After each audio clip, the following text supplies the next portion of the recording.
Bonjour Marie Gillin. Bonjour. C'est un grand plaisir de vous recevoir sur le plateau de TV5 Monde. Mirage d'amour avec fanfare. On vous retrouve dans ce film d'Hubert Thoin, en femme amoureuse, dans le Chili des années 20, dans un décor incroyable et une histoire d'amour puissante sur fond de violence politique. Ah oui, vous avez tout dit. C'est une histoire, c'est un conte sentimental où il est question de vie et de mort, donc où il y a une rencontre fulgurante entre cette jeune femme qui est pianiste de film muet et ce trompettiste de jazz, Bello. Et donc il y a cette histoire d'amour, mais il y a aussi tous les personnages de ce lieu absolument incroyable dans le désert d'Atacama. Vous avez tourné dans ce désert d'Atacama. C'était impressionnant de se retrouver là. Ah oui, c'était chargé.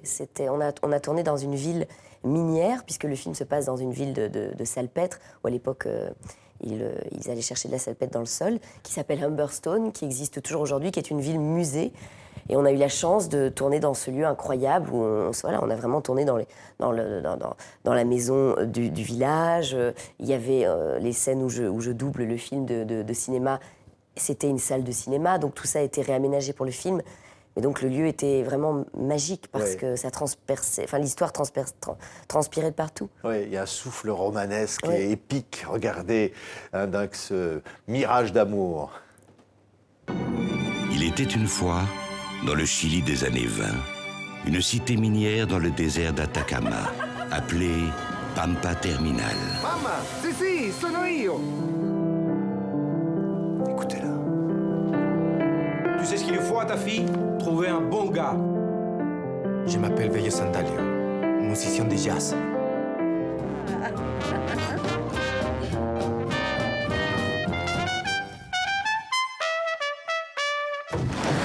Parte immédiatement. Tienes que decírselo, pequeña.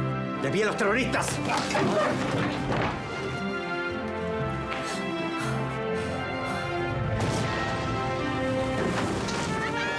Il y a ce souffle incroyable de l'aventure, sur fond d'une histoire d'amour incroyable aussi. Hein.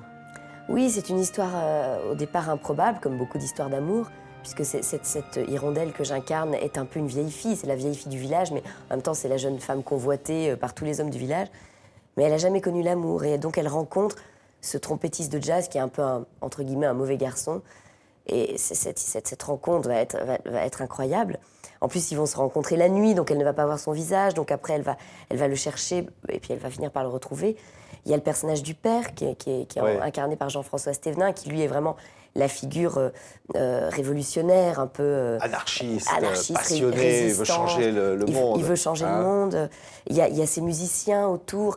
Donc ce film, c'est un conte que je trouve qui ne ressemble absolument à rien d'autre dans le cinéma aujourd'hui, parce que l'image est incroyablement belle, les personnages sont plus vrais que nature, et en même temps, ils ont cette dimension romanesque, fantaisiste, presque, onirique, surréaliste à certains moments, mais avec en plus un fond qui est plus douloureux, qui est la dictature. On voit ces images, c'est un formidable personnage féminin. Parce que vous la décriviez, elle va se transformer, elle va montrer qu'elle est capable d'aller très loin, d'aller jusqu'au bout. Bah oui, si on imagine que tous ces sentiments, elle les vivait au travers de Chopin et au travers des films qu'elle doublait, on se dit qu'elle avait, elle avait pas, enfin son champ n'était pas très large. Et à partir du moment où elle rencontre cet homme, eh bien, elle va être capable de déployer toutes ses forces pour cet homme qu'elle aime. Donc envers et contre tout, envers la dictature, envers la mort. Enfin, elle va, comme souvent, hein, on est capable de déployer une force incroyable de courage, de vie. Oui, regardez Marie.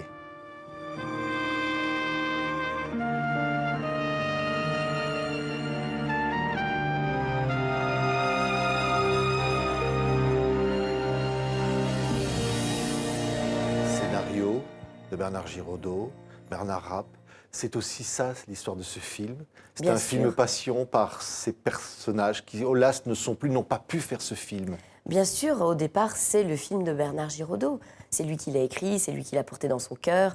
C'est lui, l'amoureux du Chili, qui nous a permis aujourd'hui de transmettre cette histoire.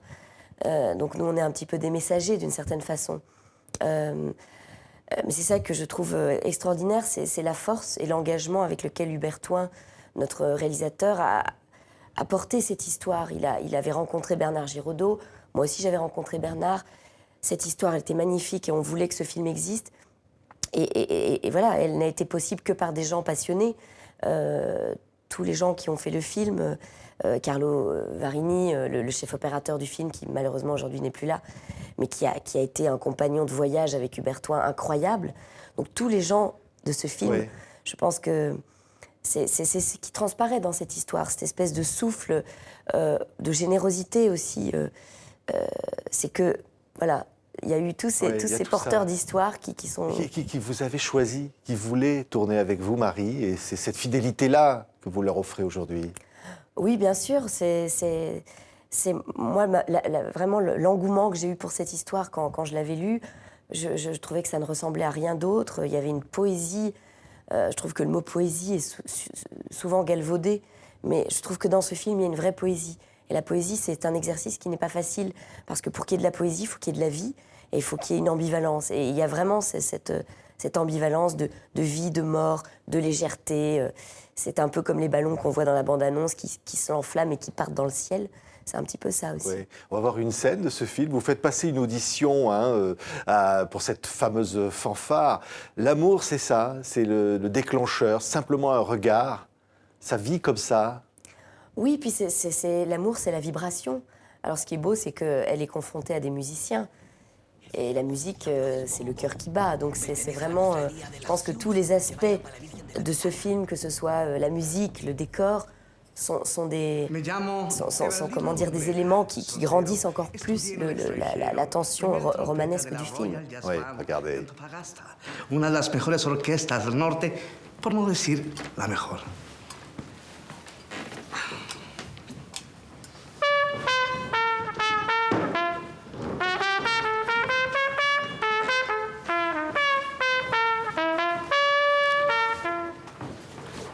Este cree que está todo ganado.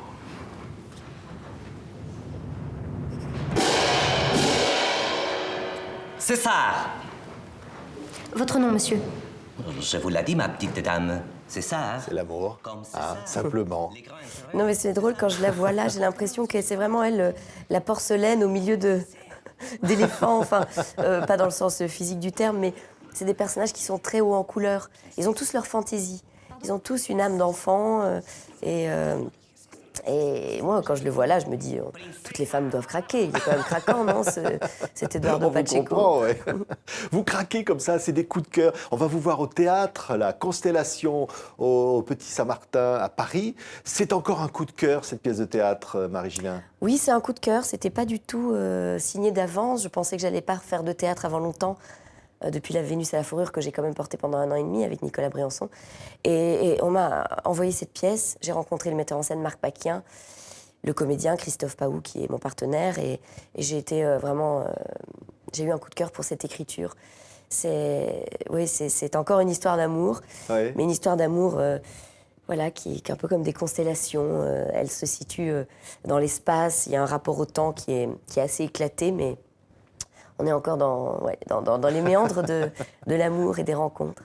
Merci beaucoup, Marie Gillin. On ira vous applaudir, donc, en plus, allez vous voir dans ce film, Mirage d'amour avec fanfare et Constellation, donc, au théâtre. Merci beaucoup, Marie Gillin, d'avoir été notre invitée.